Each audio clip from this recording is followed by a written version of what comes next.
There have been a couple times in the last 5 to 6, well, since Matt and I have been coaching the last 5 to 6 years, where I've thought, if I'm not doing X, then what am I doing?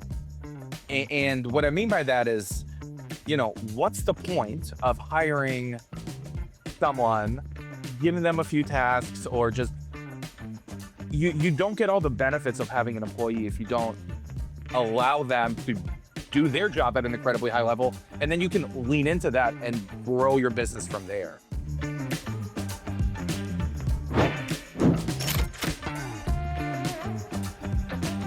Welcome back, everyone, to Life at 10 Tenths, where we inspire you to live at the pinnacle of your ability and purpose. I'm Matt Bonelli, as always, joined by my incredible co-host, Garrett Frey. And today we have an amazing guest, my good friend and client. We've developed a wonderful friendship over the past many years. Simon Sarver. He is the owner and founder of Carta Properties, which is now brokered by Compass. He's in the Washington, D.C. metro area. Incredible agent. Great team that he has going on there. Simon, welcome to the show, my friend.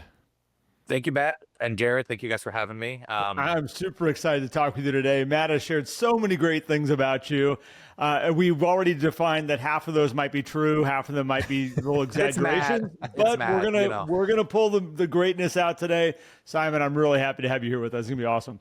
Thanks, Garrett. Thank you both, guys, for having me. Love the podcast, and obviously, Matt, love working with you, coaching with you, being buds with you.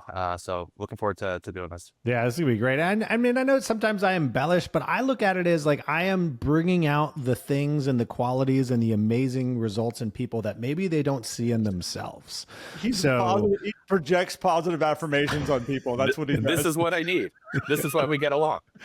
which is great. Well, so Simon, a little bit of background on like where you are now for the audience. Obviously, you have a small team that you run. You haven't had this team forever. It's not new, but young team, I would say, in terms of where you are now. But you also started as a solo agent, and you joined a team, and you kind of came up that way. But now you're doing over 600,000 GCI, over 30 million in volume, that type of stuff now. But what I'm excited to talk about is the journey and kind of how you got there, because of how your goals changed, how your vision changed, and how your life changed. Because when you and I started together, it was you and Catherine. You weren't even married yet. You were getting married. That's right. And you were really adamant about the FIRE movement, financial independence, retire early. So why don't we just start right there? Like the background of like what real estate meant to you when you got into it, when you were, a few years in, and kind of what brought you to the point of that transition of like, now it's family time, I'm going to another level. Yeah. Well, yeah, we started coaching together in 2019. I started in 2014. And, I think for those 5-6 years that I was wandering the desert without my real estate Sherpa, I was okay. I think I started on this huge team, and it was really great for a lot of reasons. Got to get some amazing training and really kind of button up my skills, but very quickly realized it's kind of a one size fits all type of huge team, and I kind of outgrew that. By the time that you and I started working together in 2019, I'd been doing it for about 5-6 years. I was doing about 10-15 mil a year. So, I'd say pretty solid. But, you really helped me in so many ways, kind of focus and really click in. And I think after our first year coaching together, I think that first year I did 20 mil, and I haven't done less since coaching with you. And last year I was at about 36 mil closed, and this year I'm at about 20 year to date. So tracking to have a pretty good year too. Started the team, left the team that I was on when we met in 2023, and started kind of my own small team. There are 4 of us, 4 agents, 2 admin staff. Last year we did about 65 mil in volume for the year. So yeah. And I want to say too, like all the credit goes to your efforts and everything. Like I was lucky enough to be along the journey there and work with you, but you put in some incredible work in building that, which is going to be fun because also you have a bit of ADHD, right? Which is common maybe in the realtor world, but like some people say that's like something, but like you've been managing this and able to build out systems and things while, you know, I would say focus is not the easiest thing, but when you lean into systems, it really works. And I think we're going to have fun talking about some of that today too. Oh yeah. And you helped me with that tremendously.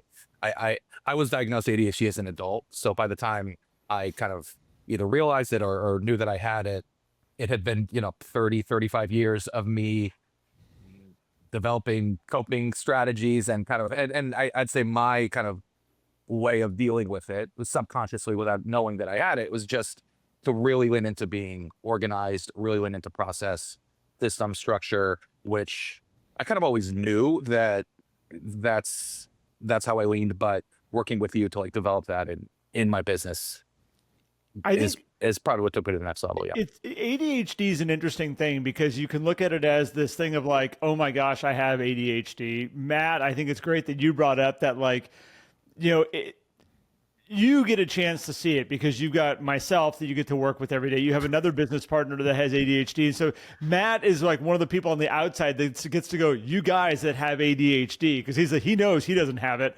Yeah. But it really is an interesting thing to embrace what it is instead of run from it and go like, oh my gosh, I have this thing. Or like we, Simon, get a chance to look at the world from a very different angle that sometimes can drive Matt crazy. But it really is a gift in the business building world. And I'm happy you got a chance to figure it out. I figured it out at a very young age. They knew pretty much from birth. They're like, this kid's got something going on.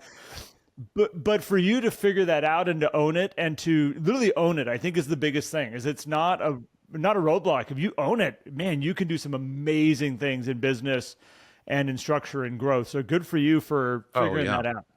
Totally. I will say one thing that's interesting about, getting diagnosed as an adult is, most of Matt will tell you, I love to read. That's one of my biggest hobbies. So like, obviously when I kind of started going down this journey, I was like, what kind of literature can I get my hands on? What can I read? What can I, podcasts can I listen to about this stuff? And most of the sort of content that's catered towards people who get diagnosed as adults are like, you've probably had a really hard life.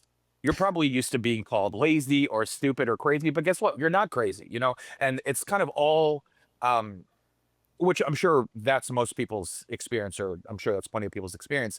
My experience was different. My experience was like, I didn't know I was ADHD and I'm already here. I'm like, I need to learn another coping mechanism or two. And I'm like, I'm unstoppable, right? So I think a lot of that is mindset, which of course, Matt, you helped me so much with over the years. And a lot of it too is just kind of, especially when you're in this business, you don't really have much of an option. You kind of need to lean into it one way or the other. And I will say the one thing about ADHD that, knowing that I have it, Matt and I are the same way with this. And I think you are too, Garrett. If you want to manage something, you got to measure it. So for me, just like learning about ADHD has helped me realize like, how can I kind of act, what actually does motivate me to get stuff done? And oh my God, I never realized, but like, I go through these bouts of like hyperfocus where like, no one can touch me. Like I am just so focused. It's, so I think everyone's ADHD or whatever, neuro, whatever stuff is different. But for me, I was just able to kind of like lean into it and figure out how to navigate within it. And it's been great. I know for myself, and I'll be curious to hear this from you. And like, I know that like I need my recoup time. Like I need, I can run at a really high level. And for a long time when I was younger, I just would get kind of frustrated because I just felt like I burned myself to the end. And where nowadays I'm like, no, I really need just some time to go and do a project that I can numb my mind almost. Music is so important to me to shut things off. Driving is so important to shut things off. Like those things that I found through college, rock climbing. People are like, why do you rock climb so much? I'm like, because when I'm on the face of a rock, I can't think about anything else. Totally. I have to be here. And I love it. So I think that you find those coping mechanisms and it's a good thing. So. Oh yeah. And I think what you said about burning out too, I'm used to just going. And, I have 2 young kids And I think realizing kind of the limits of my ability to do that, of my motor, has made me kind of realize, oh, you do need to actually spend time. And it's really hard when you're also like an extrovert and outgoing like I am, to kind of force yourself to just recharge and relax and kind of create opportunities every day, really, for me to turn my brain off. Well, I think that was one of the coolest things about when you had kids was it did kind of force that, hey, you got to turn off. I mean, your first boy, it was like, I have another human being to take care of. Like, and that was when you first started making this like kind of focus on getting that recharge time. Then of course the second just kind of amplified that. And you've kind of created a really great rhythm. I've seen you create a really great rhythm because when we started, you just worked all the time. It was just always work. You had some home projects that you did, but that was home projects so that it didn't take you far from work. And now you actually have, like, you do the weekend getaways, you do get time away, and you're able to fully unplug from the business, at least to a certain extent, which is really amazing. And it's only accelerated your profitability as well. So before we go too much down, I want to get like a picture of like your world. Like, I know you've got kids, I know you're married, I know, like, what does that look like? So the listeners, as we're unpacking your business here, understand also like what you're also is important to you on the backside. Do you mind if you can kind of like paint a picture of that real quick for us? Sure. Yeah, of course. So yes, real estate agent and dad. My two kids are 3 and 5. So this is a busy season of life. And I'll say, like, something I've kind of realized with being a dad and being a real estate agent is like either one of those things would take up 100% of my time if I didn't put boundaries around it. So having two of those things makes it really tricky, but also if you want to do it right, you actually have to put boundaries around stuff. And, Matt, you mentioned, like, I used to work all the time. Now I can't, right? So now I have to realize how I can do that 100% or more of what I used to do, but only in, 75% of the time or 50% of the time. So it really does force you to kind of take a step back and look at what's working and what's not, and lean into, again, systems and process and stuff like that. But in terms of like when I'm not working, when I'm not dadding, I mentioned I love to read. I love music. I like hiking. I like whiskey. Yeah, so kind of a normal A-frame mountain person. houses. I love architecture. I love the mountains. We have a cabin that we Airbnb and go out a few times a year in Shenandoah. I live in the BC area, like Matt mentioned. So, there's like a ton of outdoorsy things to do around here in Maryland and Virginia too, and West Virginia. Love it. Beautiful area. Yeah. It is.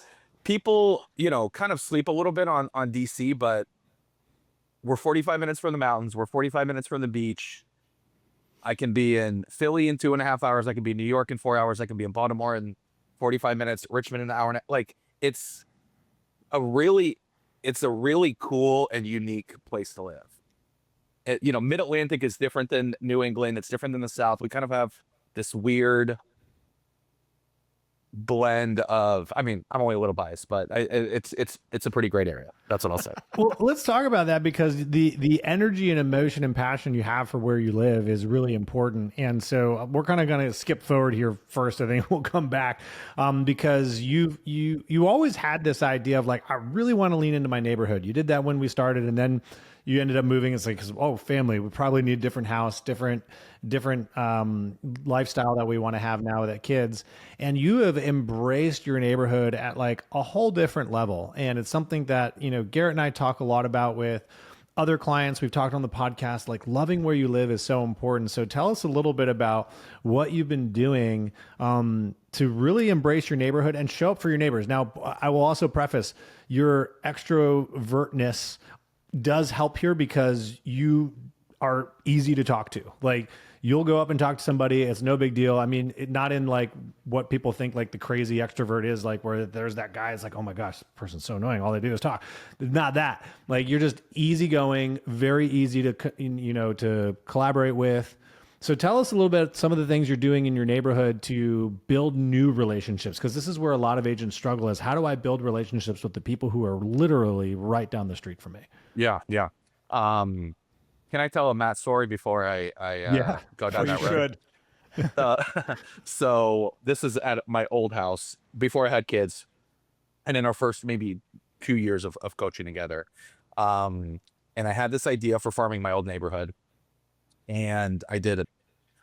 Before I was a realtor, I was an analyst, so I love data and stats, and I came up with this whole game plan of how I was going to farm my neighborhood, and it's about 500 homes, and I want to send 2 mailers a month, and it's $1 a mailer, so what is that, $1,000 a month per house. And I read somewhere that you need probably about 2 years worth you need to farm a place for 2 years before you start to see results, which I've since learned is not necessarily always the case.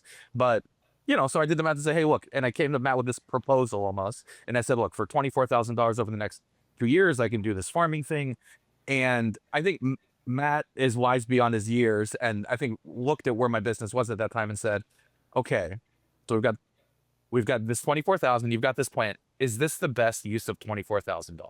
If I handed you $24,000 and said, how do you love on your people, grow your business, all of the kind of the goals that we've discussed over the years, is this what you would choose? And it kind of blew my mind. And I was like, well, what do you mean? And he goes, well, you could wow some people in your life. And I go, like what? And he goes, you could send someone on a cruise. You could with $24,000. Like, where do you want to start? He's like, right, how much time do you have, right? And it kind of blew my mind just thinking about that in that way. And I'm so glad we said that at that time, because I was not ready to add farming as spoke. My business was not there. But obviously, we've talked about it a million times since. And in the last 2.5 years, I've really leaned into farming. So I do that now. I'm at a place in my business now where I do send mailers. We do have, newsletters and stuff. What I will say is the best thing that's worked for me is just showing up and meeting people. I had spent the first year or two just working on getting my brand in front of people and making sure people knew that I was a real estate agent in my neighborhood, and, recognized the brand Carta, and recognized my name. I've got a business partner in the neighborhood as well, one of the agents on my team. We kind of work our neighborhood together. But in the last year or so, I've really just leaned into conversations, so it's starting with the brand, but now it's just conversations. And Matt and I work on this a lot. A lot of those conversations eventually turn into conversations about real estate, right? And we're kind of working people through this funnel in this way that I don't have a sales background. I never thought about things in this way. And, I don't think Matt is thinking about this in some, bigger sales cycle, Salesforce view either, but it's just kind of a natural progression to how to get people into your life and help them reach their goals, in like a really thoughtful way. Mm-hmm. So I think your question was like, what do I do? We send mailers every month. We send out a quarterly newsletter to anyone who's raised their hand to say, hey, I'd like to receive information about the neighborhood, which is a few hundred emails now it's about 1,000 homes in my neighborhood. And we do a lot of events.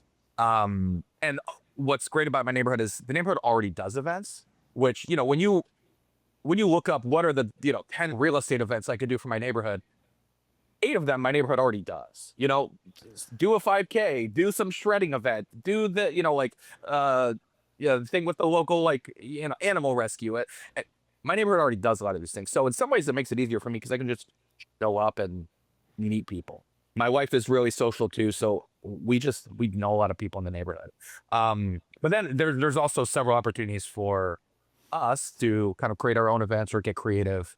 Last week this is our 4th year now. Yeah, this was the 4th time we did this. We just get an ice cream truck to come to the middle of the neighborhood and chill for 2 hours, and Dylan and I hang out and eat ice cream and schmooze with neighbors, and it's the best. I mean, sounds amazing. So we do a lot of stuff like that where it's just like we're just meeting people, And you meet people, you're connected on social, you're connected, on our listserv or mutual friends or various like WhatsApp groups or networks or whatever, and they just become a part of your life over time. So Simon, I want to point this out where you said, I don't come from a sales background. And I think it's an interesting thing is that when somebody doesn't come from a sales background and enters into sales, they're trying to figure out how to be a salesperson. Like we got to figure out how to like do this sales role and this stuff. And one of the most amazing things is when you realize like, put that off to the side. Yeah. Let's just have great conversations, great people, be a professional in this industry of real estate. And what happens is it always leads into real estate. You don't have to sell anybody. You have to figure out how to get somebody to buy or get them to sell. And knowing that and owning that and understanding it is like where I usually watch people's businesses take off. It's like, oh, you figured out you're not going to be a salesperson. It's great. Oh my God, it's good for you. It's truly. And social media helps a lot just because, and I'm not, crazy on social media, but if I meet someone, if I go to a cookout or something and I meet somebody and I follow them on Instagram, they're going to see within a week, mostly they're going to see me doing dumb stuff with my kids or whatever, but they're also going to see me at a listing, or showing a buyer or something interesting that happened on a transaction. And it just, you kind of, not trying to rush it really helps, right? Because for me, farming has been something I've added on to my business that was already rolling, right? So I think doing it that way too, systematically, has really helped too, where at first it was just focusing on, the people in my life and building up this referral business with, my sphere. And then eventually that's referrals and eventually that's repeat business. But then it's like, what spoke do I want to add to this, right? So farming really helped because I'm not doing that in the background, but it's just happening naturally. If I'm just slightly intentional about it, it happens naturally. As it kind of builds as I'm still doing all the other things with my business. So it's been great, and it's really when you realize all you got to do is just like love on your people and just do a good job for them. It's you don't have to be salesy at all.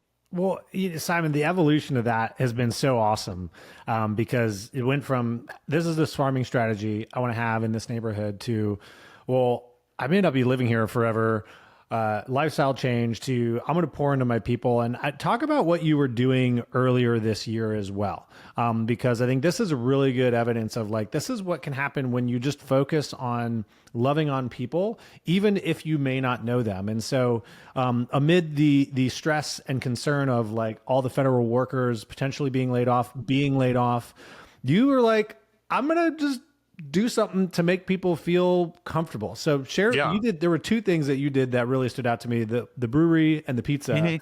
So talk about that, because that wasn't a business strategy. That was a relationship strategy, which really was just you wanting to care for people in your neighborhood. Totally. So, like I mentioned, we're in the DC metro area, so we are particularly exposed to some of the kind of uncertainty that people are feeling right now. In my neighborhood in particular, and without getting too into the weeds, my neighborhood in particular, we have a lot of federal employees, and a lot of contractors. And morale was low in February of this year. If you ever played Oregon Trail, you remember morale is low. Morale was very low. And it was just, everyone was feeling down in the dumps in this neighborhood. And I had the idea, and I can't take credit for it 100%. We've made it our own, but I saw another agent who's somewhat local doing some version of this, and it just got my juices flowing. So what we ended up doing, without getting too into the weeds, is yes, we did two things. The first one was we reached out. So we have a listserv. This is like more of an old school neighborhood. We don't have a Facebook group. We don't have anything like that. We have a listserv that people use, and it's getting hit up 10, 15 times a day. So people definitely use it. So I threw out a message on there, and I just said, hey, life sucks right now for a lot of us. We want to make it better. So what we're doing, we're teaming up with a local yoga studio that you can like walk to from our house, or from our neighborhood. We're teaming up with a local yoga studio, free yoga on us for this month. We didn't put parameters on it. We just said, go, show up, use this code. And it's on us. We'll cover it. And, in hindsight, only about 10 people used it. So great. But I think it resonated with a lot of people. And the second thing we did was to say, sometimes people just need a beer and some food and some company. So we rented out a local pizza place that's also just like a walking distance from our neighborhood. You just said pizza and beers on us on this one random date about a month out. Let us know if you're interested. We, our neighborhood just needs a little bit of love right now. And didn't really think anything of it. And, we will do events here. We've got, like you mentioned, we've got a couple local breweries and restaurants and stuff, and we'll do events. And usually, maybe 15, 20 people will show up. Like 180 people showed up to this thing at the pizza place. It was just like, oh my God, keep it coming. Like picture, we were somewhat expecting it because we'd gotten a lot of people that were excited, but we weren't expecting that. And it just showed us like, oh my God, we really need this. And I've had people come up, probably 20 separate people since this has happened, come up and say, hey, that was really great. You're Simon, right? That was great. And just kind of introduce themselves to me. Again, I don't have like an end goal necessarily. It's just focusing on my people and, being there for them. Mm-hmm. It comes down to intention and being genuine and caring about your people. And you said loving on your people, and it's one of my favorite sayings. I've got a couple people that is a line that they use. Andrea Toole, who we interviewed, that's one of her favorite lines. I'm just going to love all my people right now. And I think it's interesting, like with the yoga thing. Yes, okay, only 10 people came, but there's a lot of people that saw it and probably went, that's really cool. Exactly. Like, that's really neat. I'm curious, when 180 people show up for pizza and beer, I am curious, what was the price tag on it? Just because, obviously you're taking care of it, but you had 180 show up. You probably had another 200 that were like, that's really cool. And I bet you the marketing price on it, when it wasn't even meant to be marketing at all at the end of it, was probably a really good use of probably $24,000 that you had in your back pocket that you weren't spending on other things. It was about $800. Oh my gosh. Okay. That's the crazy part. When Simon, when you told me that, like, it's like, yeah, it was less than $1,000. I'm like, and like, we're working on $24,000 campaigns. Like, talk about impact, right? One set of mailers in my neighborhood cost more than that entire party. Jeez. Yeah. 1 month of mailers. So, now you're making me rethink my mailer strategy. You have to just do a pizza party every month. But I think, and Matt, I've talked about this so many times, and my dog Ziggy wanted to join us too. Love it. I have an operations manager who helps me with a lot of this stuff, and she's really helpful in being creative with how we use this money, because I'm kind of like, I like routines. I like set it and forget it. I like consistency. So for me, flow works great, right? Like 1 or 2 mailers a month, to a database or farm. I have, my monthly newsletter for my sphere, for my database. We do our quarterly, like, I like setting things up and letting them kind of work in the background. But you got to jump out a little bit, right? Sometimes. And I don't know that I have that creative vision. So Ellie's amazing at that. You made the comment of like, maybe I should rethink my marketing strategy a little bit, but here's the coolest thing about what you did with the pizza and the beer is that it wasn't a marketing strategy. And I find that the minute you go like, oh, look at the results I got through that. Right. Dude, what if we did this what if we did every week? What if we just did this our thing? All of a sudden everybody goes, okay, Simon, we get it. Okay, sweet. Like, we're not, all of a sudden it loses its power, loses its energy. And I think being, again, genuine, really thinking about your people, coming at a time of going, look, I know the world is not what you want it to be right now, but let's go have a pizza and beer. Like, come on, let's go do it. Like, that is so powerful when you understand your people. Yes. It really is. Sorry, I got caught up thinking about, I probably had 20 or 30 people email me specifically from Arimatud just to say, hey, thank you. And tell me a little bit about their story. My husband's a Fed and, I'm this, and we're just really nervous right now. So this is great. not even sure if I can make it to this party in a month, but thank you. Sorry, Garrett, I think maybe you asked me a question in there, but I was truly thinking about those emails. So I don't know how to. You're doing great. Okay. I mean, I don't remember what you asked. You're pulling out like, that is like, gosh, the emotion there is what I hope a lot of people in any business can find, because like that makes it all worth it. Like being able to have a business where you can just be like, hey, we're going to host this party and it's going to be great. And here, being able to be available to listen to people's stories, whether it's just an email or whatnot, like that is what true relationships are about. And I really commend you, Simon, for like leaning into that and making that a core value of yours. It's always been a core value of yours, to be honest, too. Like this wasn't like some switch you flipped and be like, I'm all of a sudden going to be just like care about people. You developed that and had that for a long time. You mentioned Ellie, and I want to kind of talk about how people extends into in the business for you as well. Because you and I had a lot of conversation as you were getting ready to make this transition outside of the team that you were on to start your own thing, and the investment that you were going to make in people working for you. So tell us a little bit of background of your experience with assistants, because Ellie was not your first assistant, and kind of what brought you to the point of, I think I'm going to invest and pay a full-time salary for someone to come in and support this business as I go and start my own brand. Yeah, in hindsight, I don't know. I must have had a series of strokes while I was making this decision.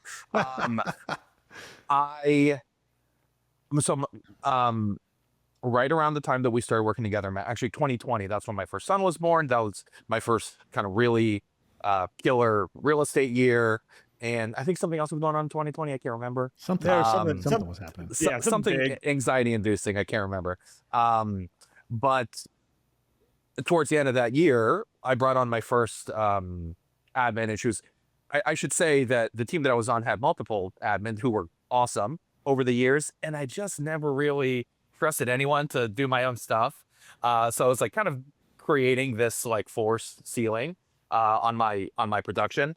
And it wasn't until the point where I had a kid in July of 2020, which was like the heart of COVID, that I was like, I actually just need help. And it was kind of forced, right? So, through my team, we kind of brought on this, an operations manager for me, and she was amazing. And after a year, so towards the end of 2021, I was begging her to stay on. I told her I'd double her salary, I remember. And she said, no, I want to be you in 5 years. I want to be an agent. And she is an agent, and we still work together. She's an amazing agent. So after that year, I had to bring on another ops manager who was already on our team in another kind of administrative capacity. And I didn't know her well, but it probably sounds corny to say I saw something there, but I think our personalities just kind of lined up. And anyways, so I gave her a shot, and she was my first kind of full-time, full salary. You are my right hand. Mm-hmm. And oh my God. I mean, other than you, Matt, I would say everything that's happened since 2020, she's in second place in terms of like who I would put my wife up there too, who is so patient and everything. But she's been amazing. I would say I hired her probably, if you like, if you ask 10 real estate gurus, maybe they'd say, yeah, you're not ready for a full-time admin yet. You're not doing 50 deals a year or whatever metrics. So maybe it felt a little premature, but I didn't care. Again, it was kind of necessity. And she's done two things that I didn't see coming. I knew that I thought that having an ops manager would raise the ceiling of my business significantly. But what I wasn't expecting is the raising of the floor significantly. So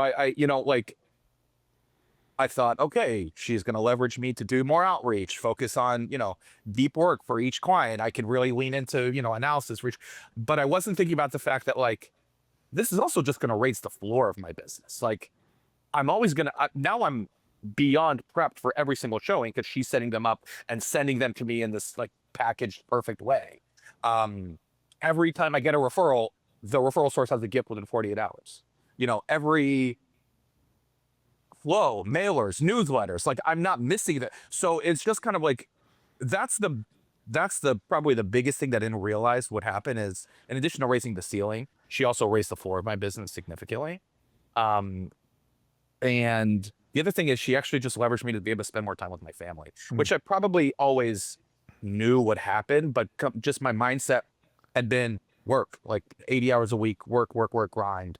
So realizing like, oh, I can take a step back. She can fill in the gaps a lot of times. That's what kind of started easing me into, I think, what you were referencing, Matt, where now I feel comfortable taking a long weekend or, you know, whatever. So I'm going to get stuck in the weeds for a second. So just come with me on a little moment. Love here. the weeds. I watch people when they want to bring on, help in their business, and they go, I think I need to get an assistant. And so they bring in an assistant, and I'm going to kind of go through some layers here. They bring in an assistant, and they're like, I don't want to fully commit to having an employee, so I'm just going to, 1099. They can do other stuff and come work for me when I need them to work. And okay, that's great. Then they make another step, which is having them actually as an official employee. And the reason I'm going down this route is that I think people rise to the level that you give them. And when you try to go really on like hey, I'm going to give you a lot of freedom, a lot of stuff, to this point of, I'm going to make you an ops manager. Like, you are my ops manager. I believe there's a huge piece in title and authority that we give people.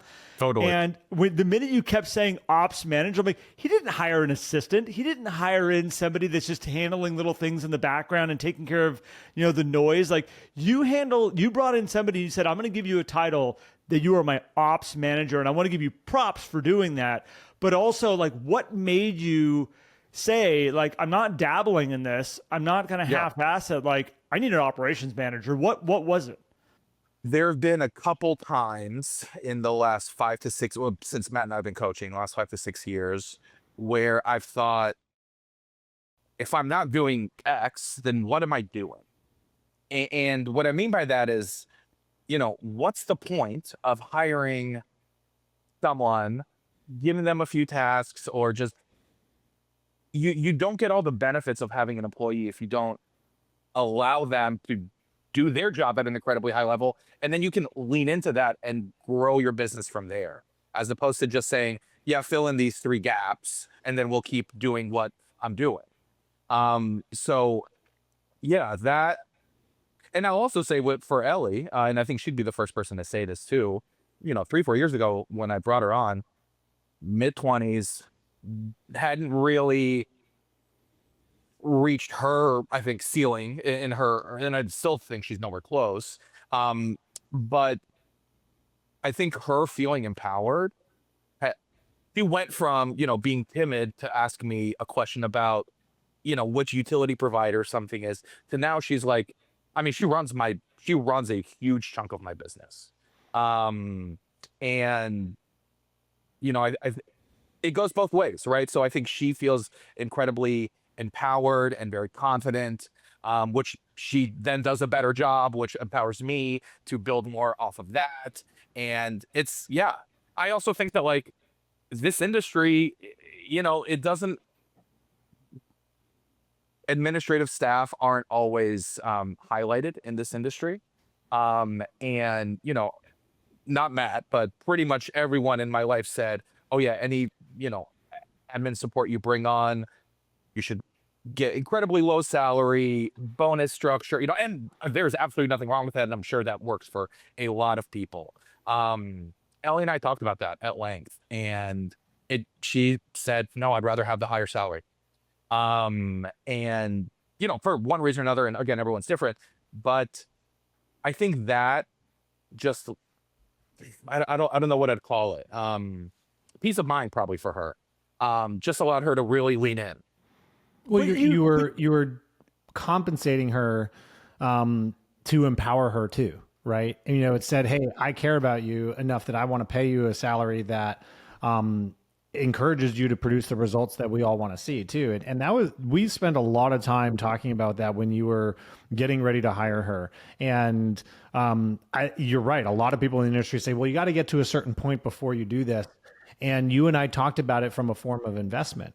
And the evidence came in when that floor got raised, because it's like, well, you're not, if you analyze it based on your current business now versus the growth that you want to see, the financial answer is probably going to be no, because you immediately hire somebody and it takes a big chunk out of your revenue. And I'm not sure if you want to share numbers, but the salary that you gave her out of the gate was very high, or at least people would consider it very high. And you and I had this conversation where I said, Simon, if you're going to hire somebody, pay them the best that anybody else would pay, because that's going to ensure that she's going to stay with you. Like there's no way she's going to go anywhere else, because you're offering her the best environment for her to thrive, not only from salary, but from responsibility. And I think there's also an ownership that you feel more comfortable delivering when you pay somebody a higher salary, because you're like, well, I'm paying you this.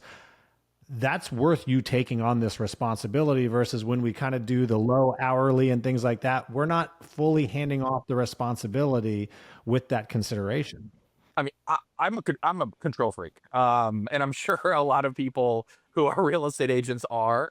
So it was really hard to not only lean into, we're talking about salary, but like just like with my first ops manager, Olivia, just saying, hey, do this, and kind of developing this plan for, how to empower her and remove myself from the process. And, it just kept going with Ellie. Like I had that, 1 year of experience doing it with my first house manager, and it just kept going. And I think, and, I'm very blessed. I'm so lucky. Like, honestly, I got lucky with Olivia and Ellie, and my current ops manager, because Ellie was just my ops manager. And when I left to start my own team, she kind of became the ops manager for the whole team. And we continued to grow. And now she's kind of I now have a new person that runs kind of my business directly. And she runs Carta for the most part. I mean, obviously her and I are collaborating on most things, but he's doing a lot of the day-to-day for Carta. So she's running the team. And it's just, I think her personality in particular really resonated to her, just to give her a salary and say, I trust you. And, maybe you're not here yet, but I know that you can be. And, that's come over years of trust and trial and error. We tried to bring on a marketing person last year, and it wasn't a great fit. And at the end of it, Ellie and I were and I go, what do I do? What do we do with this marketing person? And she goes, no one is going to do a better job than me. And I go, okay, where's that coming from? And she goes, look, I have a background in marketing. Nobody knows the voice of this team better than I do. I should be marketing as well. I should be running marketing. And at the time I was like, oh, Jesus, like, I don't know that I, love this idea, right? But we did it, and it's been amazing. And she also runs a lot of the stuff I'm doing for our farm. She's running the social media for that. She creates the mailers. We've created a system where a lot of it is getting created. Then we talked about this, Matt, 10-80-10, right? Yeah. The first 10%, and this applies to all of our staff and agents, really, but the first 10% specifically with staff is me. I'm giving context. I'm setting expectations. I'm talking about, what I want and how I would do it, or how I would want to do it. Then the next 80% is them.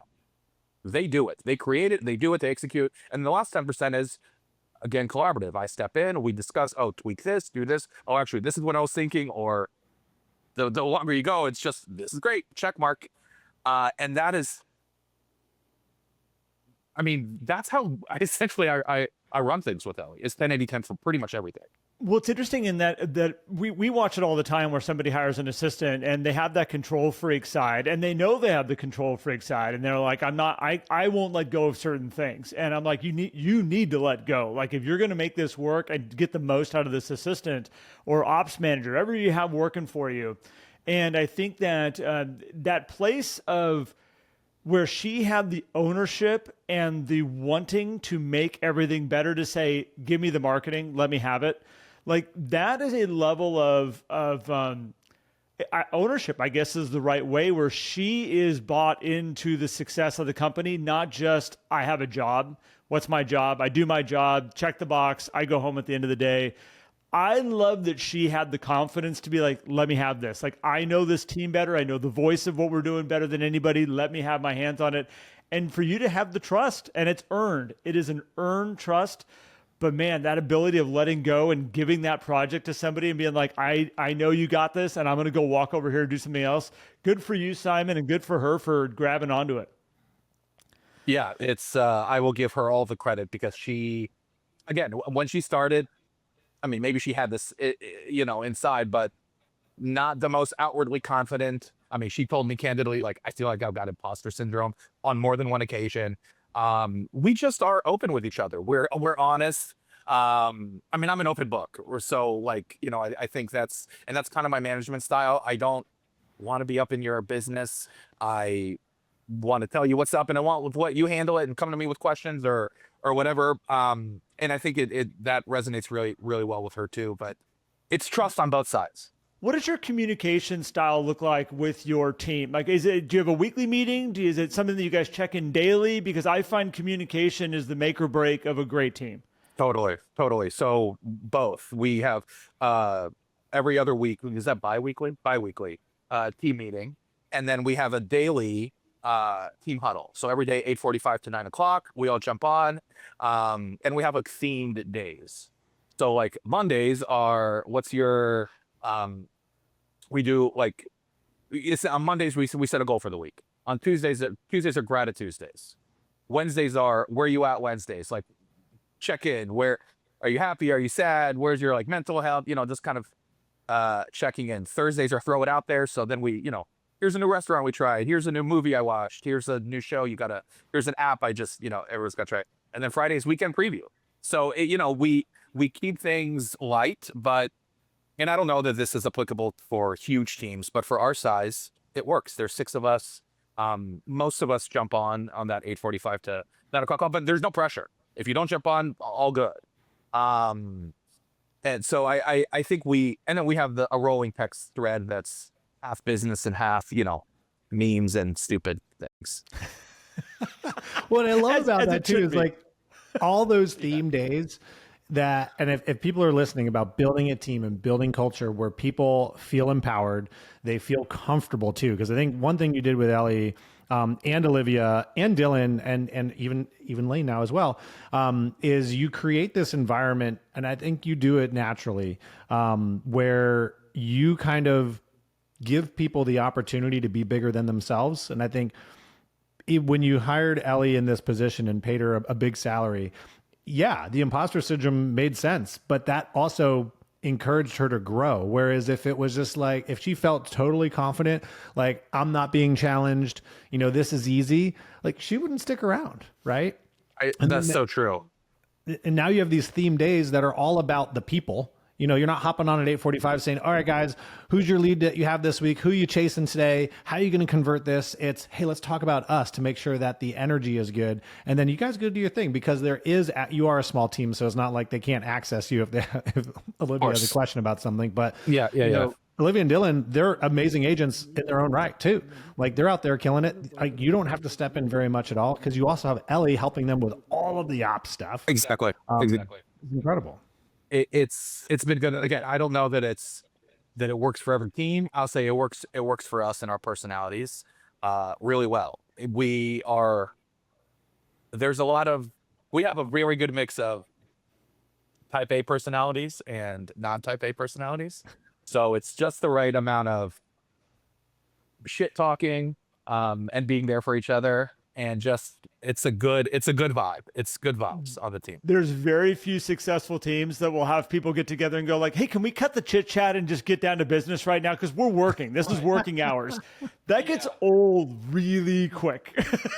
That's so funny that you said that. Yes. But that is not us. I mean, don't get me wrong. We work hard too. But yeah, I mean, when I say like I want to focus on my people, I'm talking about them too.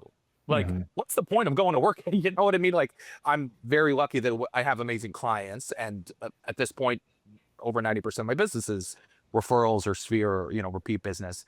So I love my clients, but I work with my agents and my stuff every day, all day. So like, what have a good time, you know?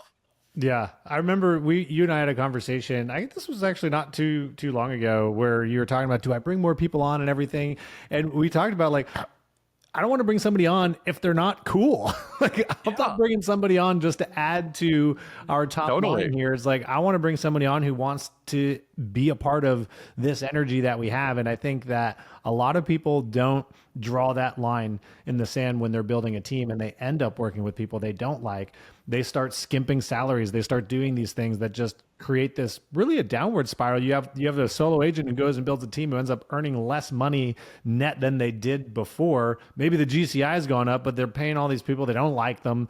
They're miserable. And so I think you have really put a good thing. So if you could lend a piece of advice to somebody who might be on a team considering going on their own, or who is a solo agent who's kind of struggling, maybe they have a TC, they've done kind of the standard things, so to speak, in hiring support.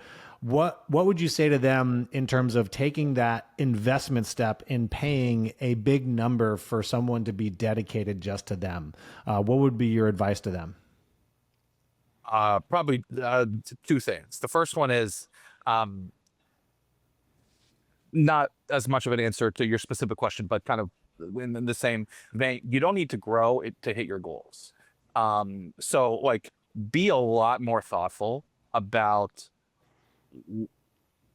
I mean, it's kind of what you said. Or if we were a huge team with 100 agents on it, I'm bringing people on, and I'm not as worried about one person changing the dynamic.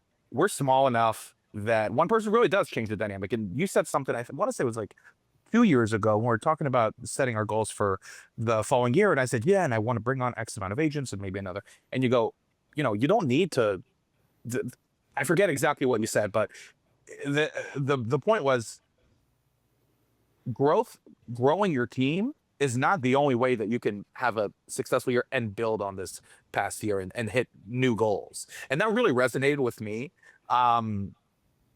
But so yeah, just wanted to kind of say that about what the first part of your question. But hire slow, take your time. Like that this would be my advice. Take your time, find someone who's a good personality fit, and find someone who, even if it feels like this person's not going to check every box. Because when I hired Ellie, I thought, he's my ops manager. She's going to do a lot of my assistant stuff. She's going to do a lot of my transaction coordination, and just kind of, maybe help me plan events or start to do and within 2 years, I mean, she's setting up events, calling vendors, calling lenders on my behalf. Like, she's running so many aspects of my business that I didn't think she would. Obviously, I mentioned she's running our entire marketing department now for me and for the entire team. Find a good personality fit. Don't be afraid to lean in. And if it doesn't seem like they're going to check every single box you may theoretically need in the future, that's okay. You may be very surprised at how they grow into the role. So I like how you're looking at this, because when I watch people build their network of people internally, I think they don't take enough time to realize that you're right. When you're big, one bad apple, maybe a wrong hire, things like that, will not disrupt the entire flow of the organization. It's far enough on the outside. They're probably not that involved with everything. You can probably survive that pretty easy. When there's a team of 2, it's really important that that person that you bring on is somebody that you gel with, you run with, you're lit up around. Like, it is somebody that's raising the bar, raising everything around you, because that one bad apple all of a sudden can completely derail a machine that is trying to grow. 3 people, same way. 4 people, same way. You're still a small group. And I love what you said is go slow and really analyze that person that you're bringing in. Is they a right fit for the team? Because you cannot afford to bring in something that's the wrong fit. Not when you're small. You got to be very careful. Exactly. Love that. Yep. was going to say I totally agree, and I realized that you're just repeating what I said. So. I just repeated exactly what you said. Just reiterating your brilliance. Well, no, I just mean Simon. I agree with myself. Yeah, I agree with your interpretation of what I said. Yes. So I know there's Matt. There's some other. You brought more stuff. I want to be very conscious of time, though. Simon, your time. I know we had some safe words to be like, "Hey, I got to go." But I know, Matt. Is there anything that we want to make sure we cover today? And Simon, is there anything more that you want to make sure that you can say with this time that I have to say anything I want on a podcast that's going to go out there all over the world? Is there anything that we're missing? Focus on your people.